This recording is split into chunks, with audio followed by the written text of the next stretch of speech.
My next guest is Professor Eric Kaufmann, who faced calls to be cancelled from students and other staff members when he was Professor of Politics at Birkbeck, the University of London, where his research focused on immigration, nationalism and religion. Professor Kaufmann has now decided to start a course at the University of Buckingham, which he is calling a Faculty of Common Sense. The Centre for Heterodox Social Science will offer a 15-week online course about woke ideology. Professor Eric Kaufmann joins me now. Welcome to the show. Great to be here. Thanks. Firstly, what do you mean by woke ideology? Because there's a lot of confusion around the term. Right. I always say woke, one sentence, it's making sacred of historically marginalized race, gender, and sexual minority groups. That is woke in a sentence. And so once you buy into that, anything that might offend the most sensitive hypothetical member of any of these groups becomes cause for blasphemy. Yes. You must be excommunicated. Well, it also has an authoritarian component, which is that those who do cross the line have to be shut down and silenced rather than argued with, I suppose. Of course, because they've committed blasphemy, and yes, therefore they must be just excommunicated. And you've had direct experience of this, and, you know, I've spoken to a number of academics who do tell me that the situation is worse than people even imagine. Is that right? Yes, it is right. I mean, higher education in the West, including Britain, is heavily corrupted by yes, woke ideology.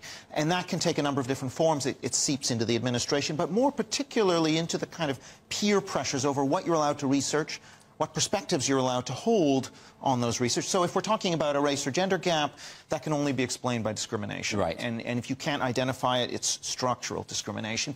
But what, of course, that means is we're not necessarily getting at the truth. Right.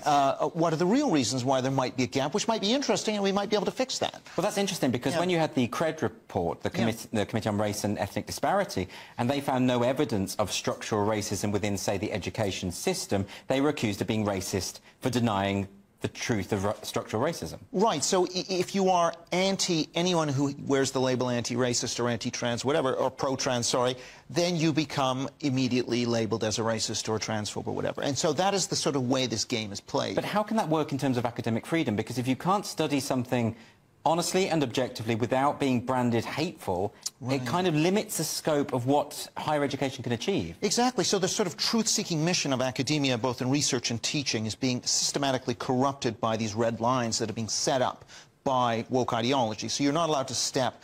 So an example, or it might be just very difficult. An example might be, you know, there have been many papers that look at discrimination against women in academia, academic publishing, whatever.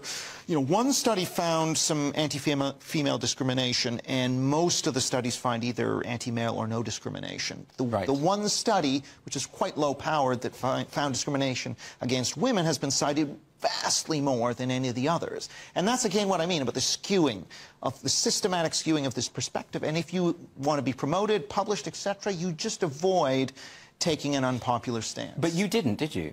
No, and it's a bit like, you know, GB News sort of forging against the grain of the existing ecosystem. Yes. I mean, 181 institutions in Britain. University of Buckingham is the only one that elevates academic freedom above, say, social justice and all other values. And so that is the only place. It's a small institution, but it's the only place that can be independent and a free university. People will be surprised at that, though. The idea that, from what you're saying, and correct me if I'm wrong, that universities are effectively captured ideologically and are passing that on to students, which is not really what they're there for, is it? No, I mean, they should be truth-seeking institutions, but they are morphing into social justice-first institutions. So we'll do truth as long as it doesn't bump into social justice, in which case we're going to put truth back in its place, right? So what will you be doing then?